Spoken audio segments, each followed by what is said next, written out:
I see many people putting their new koi into their pond with the water. Is this okay, or like me, is it wrong? Good question, that. So, I mean, this is going to depend. I would always choose not to put the water in.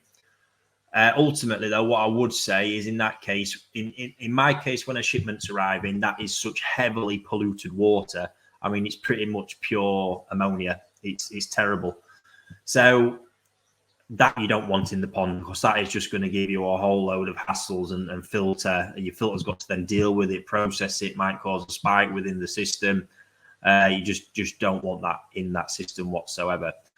When you're buying a fish from a dealer, taking it home just a couple of hours, something like that, there's not likely to be much pollution in there. So putting the water in is probably not really going to cause you any harms.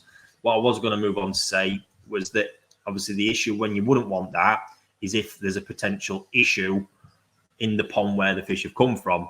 But if that's the case, then it's not just the water that's going to be the problem. The fish you're introducing is going to be the problem as well. So that's not going to make any difference. That's why it's just important to know and trust where you're buying from, and also potentially do your own quarantine as well. But yeah, that's just really what it depends down to. A couple of hours of one fish in a bag being moved from a dealer to your hobbyist pond.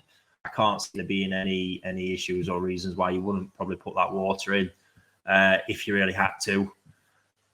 I probably would always prefer to get rid of it. But then, like I say, the fish coming from Japan with such heavy levels of pollution in there, you don't want to be putting that in. I mean, that is just going to cause chaos. So get rid of that stuff. Always depends on the scenario. This is a good question.